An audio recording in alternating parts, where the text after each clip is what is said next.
How very fitting that Meghan Markle's pivotal first meeting with the Queen, which, according to all reports, went swimmingly and is widely believed to render the announcement of her engagement to Prince Harry an inevitability, should have been conducted over afternoon tea.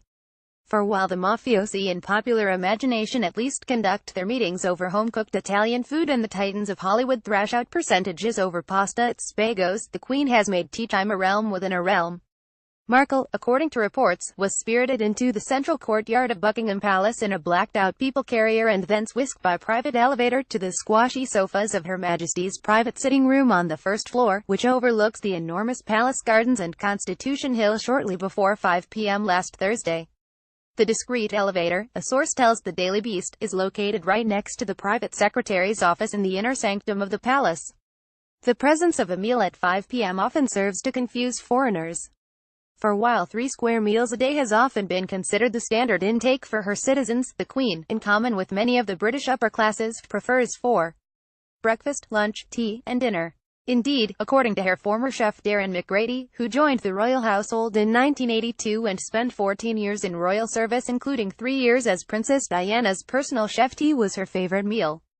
Tea is not elaborate, but it is potentially indulgent and elegant. It usually comprises a large cake which she cuts slices off. Fruit cakes are often recycled for up to 2 weeks as they improve with age, plus smaller pastries, sandwiches, and scones.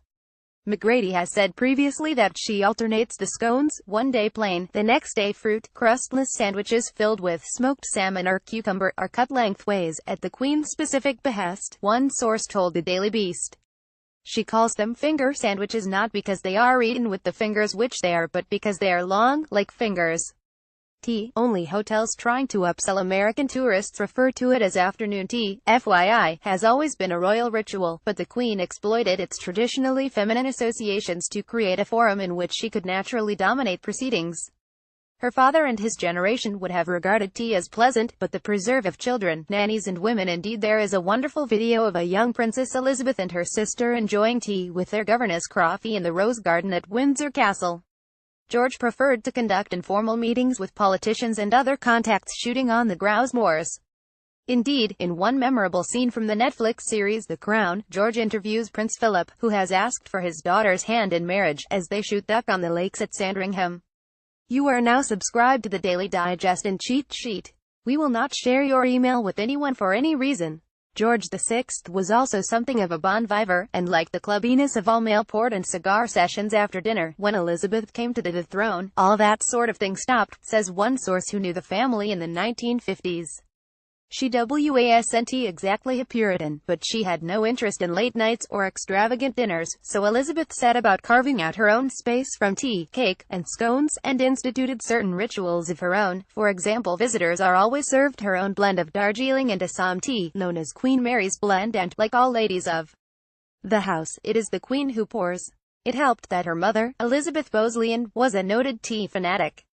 Her tastes were more extravagant than her daughter's. Prince Charles used to send her 1 pound of clotted cream every month to be served with jam and scones, and another signature tea time treat was tipsy tart, a brandy-soaked date pie that was included in her posthumously published cookbook, A Taste of May. In the Queen Mum's day, tea would often segue seamlessly into pre-dinner drinks of her beloved Dubonnet. An invitation to tea, such as that received by Meghan, is quite different to any other form of royal invite. Robert Lacey, the historical consultant for The Crown, and author of the new book of the series, The Crown, The Inside History, told the Daily Beast that it is important to separate the studied informality of royalty from the audiences with the Prime Minister, which take place every week. Harold Wilson once told me that he assumed the audience would be a case of a GT and a quick chat about this and that. He was rather surprised to get there and find the Queen with her red box and several sheets of marked-up papers. She looked up at him and said, "I'm very interested about this new town in Buckinghamshire that is being proposed. What can you tell me about?" Thotha couldn't tell her anything because he hadn't read his boxes. He said to me, "I never made that mistake again." Wilson thereafter took a peculiar interest in Britain's first post-war new town, Milton Keynes, Lacey reports. But tea is a very different matter, a treat reserved for the Queen's best beloved. Christopher Anderson, author of the book The Day Diana Died, told the Daily Beast the Queen has a number of tricks up her sleeve when it comes to getting know people, and an invitation to tea at one of the royal residences is certainly one of them.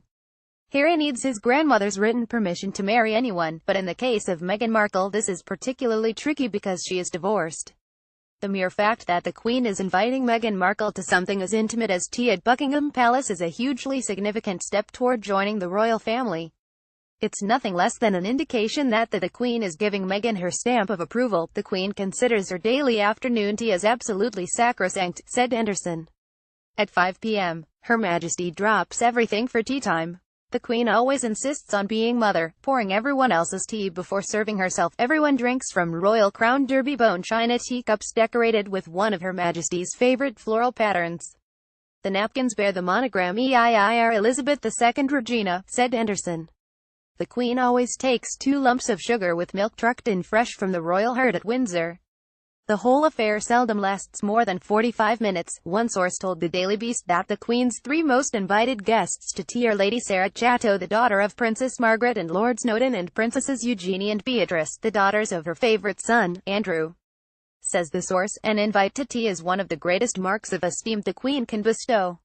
Lady Sarah Chatto, Beatrice and Eugenie are people whose company she genuinely loves, so if Meghan Markle has joined that company, then she has joined a very select company indeed.